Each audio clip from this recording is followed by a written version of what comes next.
Largos días y placenteras noches, pistoleros. Yo soy Iván Guanito, y el día de hoy les traigo la segunda parte del resumen de La Torre Oscura, Los Lobos del Calla. El quinto libro de la saga donde nuestro Catet enfrentará a unas criaturas despiadadas venidas de la lejana tierra de Tronido, las cuales secuestran a los niños de Calabrian Strungis para los diabólicos planes del Rey Carmesí. En esta parte del resumen conoceremos lo que ocurrió con Callahan después del misterio del Salem Slot. Y bien, sin más que decir, comencemos. Roland despertó por el dolor. Este le recorría de la cadera hasta los tobillos.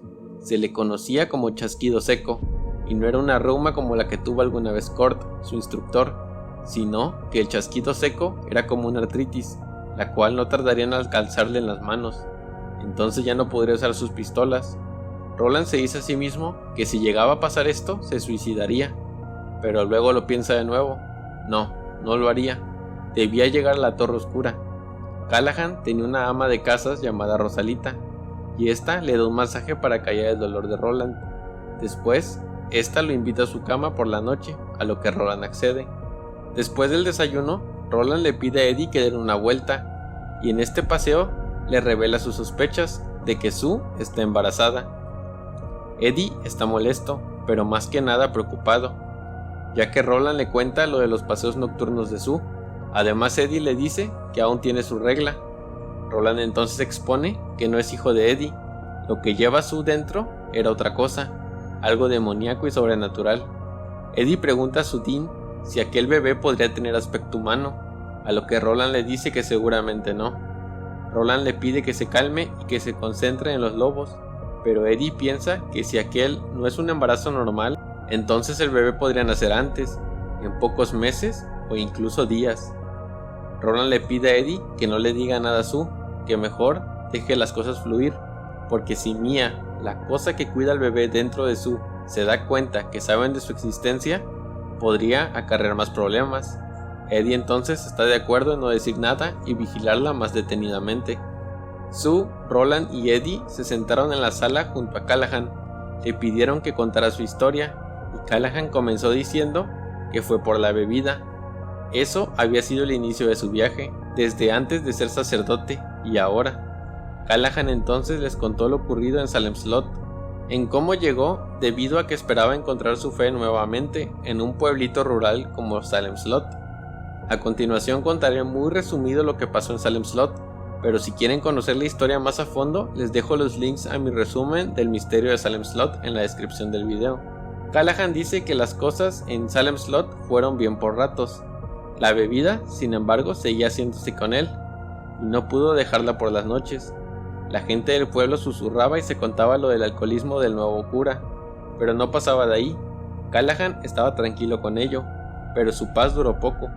En Salem Slot, la gente comenzó a desaparecer y morir. Danny Glick había sido el primero en morir, o al menos el primero registrado.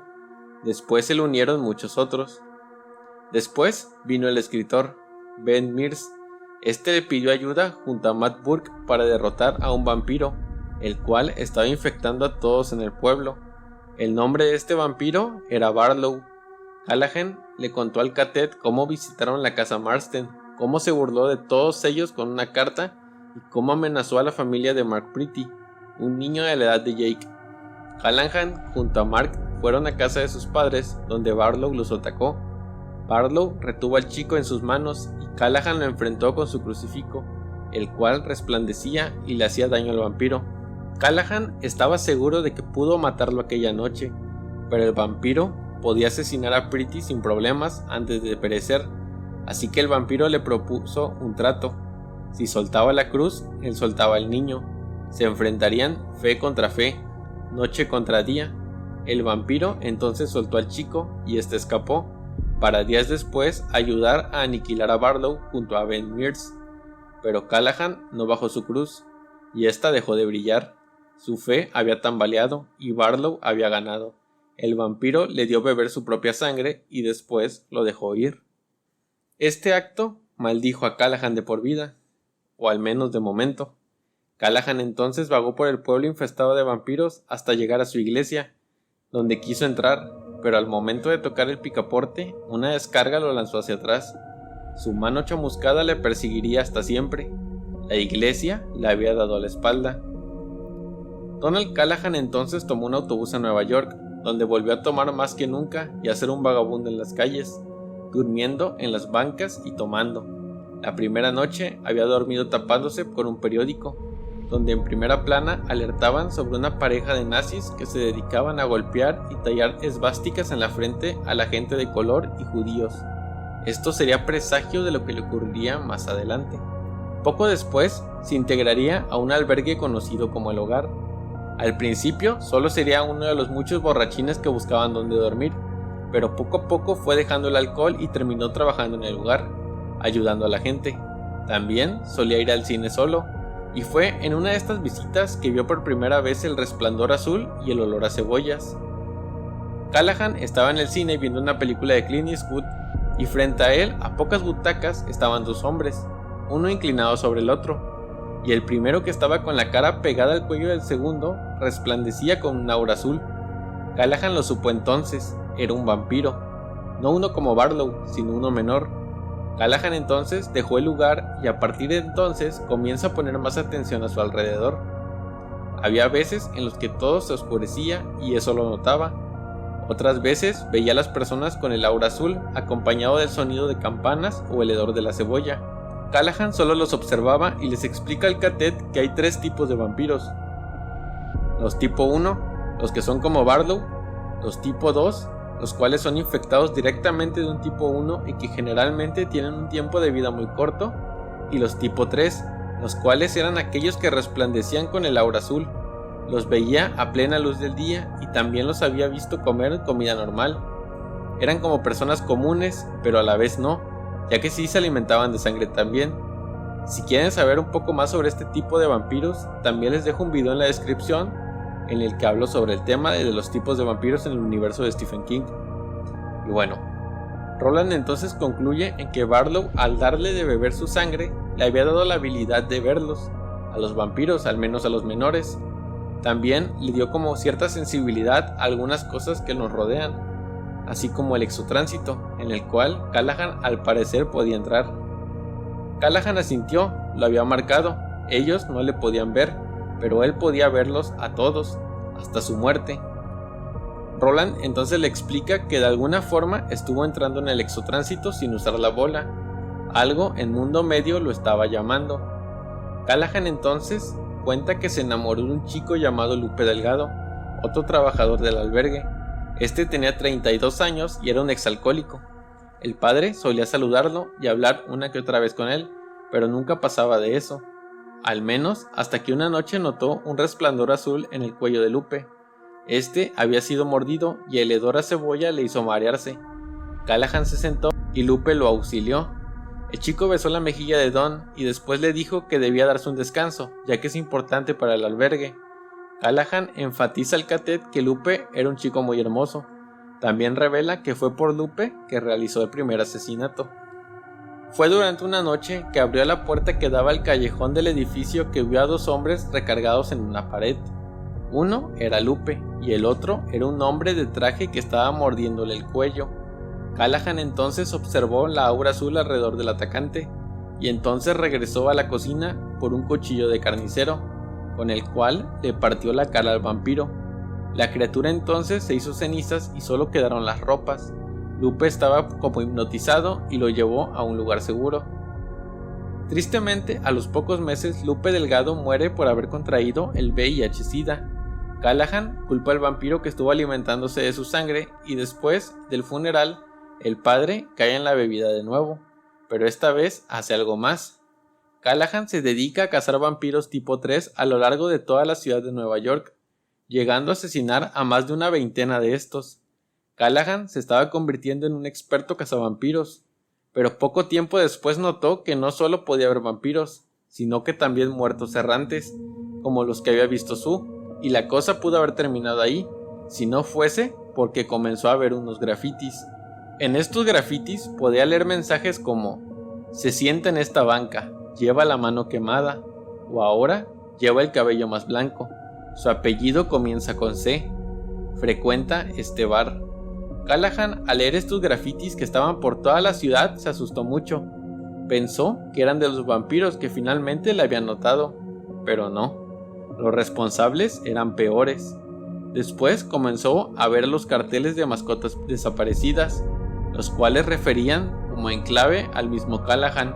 Le estaban buscando. Roland preguntó sobre quiénes eran estos perseguidores. Callahan le dijo que eran los zampones, o también conocidos como los reguladores, soldados de las filas del rey carmesí. Roland y los demás quedaron pasmados al oír este nombre que ya habían escuchado anteriormente. Callahan les advierte que si quieren continuar su viaje por Tronido, tarde o temprano se toparían con este caballero. Callahan entonces continúa diciendo que comenzó a vagar por algo a lo que llama carreteras, las carreteras ocultas. En ese momento de la historia, Rosalita entró a interrumpir ya que llevaba un mensaje de Eisenhart, el cual le pedía reunirse junto a los Slickman y Jake para platicar sobre otros temas y visitar el pueblo.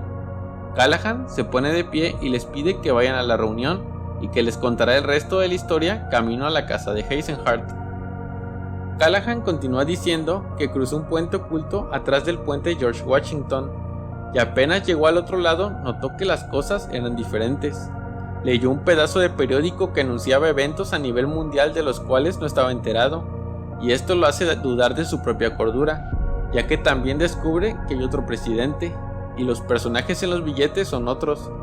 Cuando se asomó a la carretera, vio vehículos muy extraños que en su vida había visto antes. También averiguó que la ciudad en la que estaba tenía un nombre distinto. Seguía en Estados Unidos, pero era como si fuera otra versión apenas parecida. Callahan decide vivir en esta realidad alterna y busca trabajo en un restaurante como cocinero. Se hospeda en un motel y al tercer día se da cuenta de que ha regresado a sus Estados Unidos, ya que nota el cambio en los billetes y las noticias. Y así pasan 3 semanas alternando Estados Unidos. Todo era igual, pero con pequeñas variaciones, y Callahan está a gusto con esto, ya que así piensa que puede huir de los vampiros y los zampones. Pero este gusto le dura poco, ya que a la 4ª semana Callahan nota a un vampiro en la fila del restaurante y decide huir del lugar. Callahan se da cuenta de que las carreteras le llevan a distintas versiones, no solo 2, y viaja de ciudad en ciudad, de realidad en realidad, con la esperanza de escapar de los zampones. Más de una vez vio vampiros y en todos los casos los exterminó. Algunas veces también notaba carteles de animales perdidos, pero no se referían a él, sino a otras personas, gente como él, y lo único que podía hacer era orar porque ellos no fuesen encontrados por los zampones. Solo una vez estuvo cerca de ser visto por los zampones mientras hacía autostop, y se salvó porque logró viajar involuntariamente a una realidad distinta. Callahan pudo ver estos zampones de lejos. Iban en un auto rojo muy brillante. Eran 3, 2 con chaquetas amarillas y uno con una chaqueta de aviador. Las campanitas en su cabeza le habían advertido de la llegada de estos sujetos. Callahan se había vuelto un adicto de las carreteras ocultas y siguió viajando en ellas, huyendo, hasta que una tarde, leyendo el periódico, leyó algo que le heló la sangre. El encargado del albergue del hogar, donde trabajó por mucho tiempo, había sido atacado por los hermanos de Hitler, los cuales le habían trazado una esvástica en la frente. Callahan tenía que ir y compró un boleto de avión con la esperanza de huir también de las carreteras ocultas. Entonces Callahan es interrumpido por Roland, ya que estaban por llegar a la iglesia. Iban a pasar a ver la 13 negra antes de reunirse con Jake. Roland y Callahan entran a la iglesia y el padre le dice que ya es digno de entrar, o al menos está en modo prueba para Dios. Roland al instante siente una vibración en los huesos y un horror lo invade, algo que hacía mucho tiempo no sentía. Callahan saca de debajo de las tablas de la iglesia una caja negra. En ella hay una rosa, una roca y una puerta talladas, y debajo de esta última un símbolo que Roland al tacto dice que significa Ignota. Callahan le pide desesperadamente que se lleve la bola, y Roland le promete que lo hará pronto. Afuera de la iglesia, unos gemelos le hacen un mapa del pueblo al cadet y esperan a Jake para hablar con él. Ya en la reunión con los Eisenhart y los Slickman, los lugareños le cuentan al cadet la historia de Lady Orisa, historia que ya relaté en otro video del canal y que les recomiendo vayan a ver. Continuando con el relato, Margaret Eisenhart le comunica que varias mujeres en el Cala tienen la habilidad de lanzar los platos de Orisa, y le hace una demostración a Roland partiendo una papa a la mitad con el afilado plato. Roland, entonces satisfecho, le pide hablar en privado a los Eisenhart y les expone que quiere contar con las mejores tiradoras de Orisa, pero que nadie se debe enterar. Margaret le dice a Roland que está Rosalita, Salia y un par de mujeres más son buenas lanzadoras, y Roland le pide que se reúnan en la iglesia en 10 días y que por mientras practiquen. También le expone la poca confianza que siente por el robot Andy y que se le hace extraño que tenga esas cualidades de anunciar cuándo van a llegar los lobos si se supone que fue creado por los grandes antiguos y en ese tiempo no había lobos. No confiaba en Andy ni en Slickman, el padre del nuevo amigo de Jake, y es a este último a quien le cuenta un plan falso, el cual tenía que ver con ocultar a los niños en una cueva el día del ataque. Slickman mayor se cree cada palabra. Mientras tanto, Eddie y Sue se reúnen con el abuelo Jeffords, el cual les iba a contar la historia de la vez que asesinó a uno de los lobos. El anciano comienza confesando que él no fue el que mató al lobo, pero estuvo ahí cuando ocurrió. Dice que cambió la historia ya que con ello podía ligar a más mujeres, pero que el verdadero asesino no fue él, sino una chica, la mujer de su mejor amigo. Ella era una hermana de Orisa. En aquel entonces el abuelo tenía 19 años y en aquella ocasión estaban su mejor amigo, su mujer y 2 chicos más. Todos llevaban una especie de lanzadores, menos la chica, la cual llevaba su plato de Orisa. Los chicos estaban ocultos y vieron cómo el grupo de lobos se separaba en busca de los niños. Siempre sabían dónde estaban, aun cuando estuvieran escondidos. Ellos sabían todo. Su mejor amigo fue el primero que se lanzó con el grupo de 4 lobos que iba llegando por el camino. Este lanzó, pero su ataque no le hizo nada al lobo. La criatura soltó un snitch que le alcanzó en la cara y le reventó la cabeza. La chica, furiosa por lo que le habían hecho a su marido, entonces atacó con el plato de Orisa, que impactó justo debajo de la máscara de lobo plateada. La criatura cayó hacia atrás sin cabeza. Su caballo se dio a la fuga. Los otros 3 lobos, al ver esto, se abalanzaron contra la chica y con sus varas de fuego le amputaron un brazo. El fuego comenzó a quemar su vestido y apenas dio unos pasos cuando se derrumbó. El resto atacó, pero todos murieron. El joven Jeffords pudo hacerse el muerto. Era lo único que podía hacer realmente. Finalmente se acercó al cuerpo tirado y pudo desenmascarar al lobo muerto, una vez los demás se habían ido. Eddie le preguntó sobre qué era aquella cosa debajo de la máscara, y el anciano se lo dice al oído. Eddie entonces cree comprender el por qué los caballos son grises y las armas tan avanzadas que llevaban los lobos. Finalmente el chico decide contarle todo aquello a Roland. Por la noche, Mia vuelve a tomar control de Sue y se dedica a comer escondidas para alimentar al demonio dentro de ella. En su mente le viene la imagen de un cerdo y las palabras Dixie Pig. No entiende muy bien de dónde son, pero sabe cómo llegar al lugar. Mientras Sue devora una rata, Jake la está viendo a escondidas y está triste, ya que nadie le había dicho nada. Roland y Eddie lo sabían, pero no le habían contado nada a él. Sue tampoco lo sabía. Había muchos secretos en el catet y eso lo hace sentir muy mal. Finalmente Jake expone su descontento a Roland y le exige que le cuenten la verdad del embarazo a Sue. Roland no está de acuerdo al principio y prefiere dejárselo al K, pero Jake le insiste y el pistolero termina aceptando, solo que con la condición de decirle cuando los lobos ataquen y que por mientras vigila a Sue en sus sueños usando su toque. Jake accede, pero se siente muy desmotivado por todos los problemas que deben afrontar, tanto los lobos, el solar baldío y el embarazo de Sue. Después de esto, Roland habla con Salia Jeffords y le invita a que sea parte del grupo para pelear contra los lobos, a lo cual la mujer acepta y promete además enseñar a Sue a usar el plato de Orisa. Roland más tarde se reúne con el más anciano de los Manny para que lo lleve a ver la puerta en la cueva, que fue donde encontraron a Callahan la primera vez. El anciano le cuenta a Roland que estaban en una cueva aledaña cuando encontraron una máquina que repetía un mensaje. Este mensaje les informaba que llegaría un hombre desde la puerta con algo muy especial. Ellos ya conocían la cueva, le decían la cueva de las voces. Entonces, haciendo caso a la máquina, los Manny fueron a la cueva de las voces y encontraron a Callahan tendido en el suelo con una caja medio abierta junto a la puerta que apenas estaba abierta también. El sonido de campanitas invadía a todos y los Manny apenas tuvieron la fuerza de cerrar la caja de donde provenía el sonido y esa sensación de horror. Una vez cerraron la caja donde estaba la 13 negra, la puerta se cerró también. Después el viejo Manny arrastró a Callahan fuera de la cueva.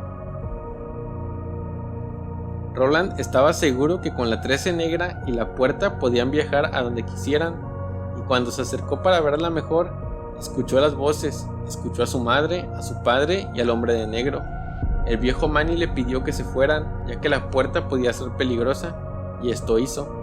Roland se apuró en su camino de regreso, pues esa noche escucharían el resto de la historia de Callahan. El sacerdote continuó su historia con él llegando a la sala de hospital donde estaba el encargado del albergue El Hogar. Fue un gran amigo y verlo así le rompió el corazón a Callahan. El mal herido hombre le advierte a Callahan que sus agresores son los hermanos de Hitler y que lo estaban buscando a él, y le pide que se vaya del lugar lo antes posible. Al mismo tiempo, los aparatos en la sala comienzan a titilar más fuerte y su amigo sufre un ataque al corazón. Callahan se retira completamente deshecho y ronda por las inmediaciones del albergue, queriendo recordar viejos momentos e ignorando la advertencia de su amigo. Es mientras pasa cerca del solar baldío de la Rosa, la cual pasa casi desapercibida para Callahan, que los hermanos de Hitler se lo topan de frente. Estos lo golpean y lo arrastran hasta un local abandonado. Ahí lo amordazan y lo torturan. Le quieren tomar fotografías y Callahan les cuestiona sobre sus empleadores. Los hermanos de Hitler no le dicen nada, pero se ven visiblemente asustados. Aquí, uno de ellos le talla en la frente una cruz al cura, y además lo planean asesinar. Solo que esto se ve interrumpido por dos hombres que entran con una lámpara muy potente y armados. Comienzan a disparar balas de advertencia y le piden a los neonazis que dejen en paz al cura y se larguen. Estos asustados le dicen que no pueden dejarlo, ya que si lo hacen los zampones van a matarlos, pero los dos héroes terminan ahuyentando a los neonazis, dejando al padre tirado en el suelo. Estos lo liberan y le piden que no les vea la cara, que sería mejor que se conocieran por primera vez en otra ocasión. Uno de ellos llevaba un anillo que decía Ex Libris. Aquí el catet hace conjeturas y piensan que estos dos hombres son Calvin Torre y su amigo. Los dos sujetos se retiran y aquella misma noche Callahan se encuentra en una sala de hospital recuperándose. A los 9 días ya ha salido y se encuentra en otro albergue de alcohólicos anónimos. Poco tiempo después Callahan se entera que encuentran a dos sujetos con la cara derretida y las manos quemadas. Eran los hermanos de Hitler y a los zampones no les había gustado que fallaran en su misión. Callahan rehace su vida nuevamente, otra vez ayudando a las personas como él, caminantes. Callahan se hace unos buenos amigos y disfruta la vida, al menos hasta que le llega una carta. La carta era de Sombra Corporation. En ella se les informa que han sido seleccionados en un grupo de 20 albergues para un donativo de $1 millón. Él y sus compañeros se ponen contentos y no dudan en presentarse a la entrega del donativo. Callahan no había sospechado nada, puesto que no solo habían invitado a él, sino que a varias personas más. Fue entonces que se presentó junto a sus compañeros al edificio de oficinas de Sombra Corporation. La cita era en el piso 33 y hasta allá fueron. Era un lugar lleno de cubículos y oficinas, gente yendo de un lado a otro. Todo parecía normal, y por esto Callahan se confió. La carta estaba firmada por un tal Sawyer. Cuando abrieron la puerta de la sala de juntas y Callahan y los demás entraron, entonces todas las alarmas en su cuerpo sonaron, pero demasiado tarde. La puerta se cerró de golpe, sus dos compañeros cayeron al suelo electrocutados. A cada lado de Callahan había un ampón de chaqueta amarilla. En la mesa de juntas había 7 vampiros y 4 ampones. En la mesa central estaba Sawyer, el cual tenía un ojo rojo palpitante en la frente. El rey le veía desde ahí. Sawyer le dice a los vampiros que Callahan había estado asesinando a su gente por varias dimensiones y que ahora merecía pagar. Sawyer le dice que todos los vampiros en la sala tenían SIDA y que iban a contagiarlo para que muriera lentamente. Callahan no dejaría que le tocase ningún vampiro, y lo que decide a último momento es ver el gran ventanal atrás de ellos y correr. Los vampiros y los zampones persiguen a Callahan, pero el padre logra atravesar la ventana y caer hacia la calle. Finalmente libre, piensa el padre. había muerto, pero no. Callahan despierta pocos segundos después en una caseta de madera con un olor a heno muy fuerte. Hacía mucho calor y escuchaba el sonido de una bomba de agua. Callahan camina por la caseta completamente desorientado. En medio de todo había una puerta que estaba cerrada pero flotando. El padre no entendía todo esto o por qué estaba ahí y se había muerto. Entonces una voz le llama detrás de él. Era el hombre de negro. El sujeto se presenta como Walter y le dice al sacerdote que tiene planes para él. Le explica que están en la estación de paso y por lo tanto se deben mover rápido de ahí. También le dice que en ese momento Roland de Gilead y Jake de Nueva York lo están persiguiendo, pero que se tomó un desvío para hablar con él, o sea, con Callahan. Le explica que aquellos dos morirán tarde o temprano, si no en la cueva en el mar del oeste, si no en el bosque más adelante, o en Lut o en las tierras baldías. Pero si nada de esto funciona, entonces tenía un plan de respaldo. Le muestra a Callahan la 13 negra en una caja. Le dice que si de alguna forma muy remota Roland llega a donde está Callahan, que es en Calabrian Strungis a donde lo va a enviar, entonces le debe entregar la bola negra y que de esta forma lo asesinaría tratando de ayudarlo. Callahan se niega a hacer la voluntad del hombre de negro, pero este le dice que absolutamente todos en esta historia están atrapados y le dice que él es todo lo que el Ka, la torre y el rey le han hecho ser. Recuerden estas palabras para el final de la saga: todos están atrapados. El hombre de negro le dice que la habitación más alta de la torre está vacía y Callahan le dice que no, que en ella habita Dios, y el hombre de negro entonces le da la esfera negra y Callahan la sostiene hipnotizado. La puerta detrás de él se abre y es absorbido por ella. Callahan cae inconsciente en la cueva de las voces, donde tiempo después es encontrado por los Mannis. Callahan concluye su historia contándoles la primera vez que viajó por exotránsito. Les dice que viajó al funeral de su amigo Ben Mears, el escritor. Murió de viejo naturalmente, y Mark Pretty fue el que habló en el podio, refiriéndose a Ben como su segundo padre. Ver que Mark logró superar Salem Slot lo hizo sentirse muy bien, y la segunda vez que viajó fue al castillo del Rey Carmesí. Solo que les dice que esta historia será para otro momento, ya que era tarde. Callahan se despide y se va a dormir. El Catet se queda reunido en la sala, ya que Sue los ha detenido antes de irse a las habitaciones. La mujer entonces, muy aterrorizada o más bien nerviosa, les revela que está embarazada. Y hasta aquí dejaremos esta parte del resumen. Espero les haya gustado mucho esta parte del relato. La verdad es mi parte favorita porque nos habla de un personaje bastante armado de la literatura de Stephen King, el cual es el padre Callahan y su camino de redención. Pero bueno, déjenme su opinión en los comentarios. Los invito a suscribirse si no están suscritos y dejar su like. Eso me ayudaría mucho. Si este video llega pronto a los 300 likes, subo la última parte del resumen. Sin más que decir, yo soy Ivanguanito y recuerden, hay otros mundos aparte de este.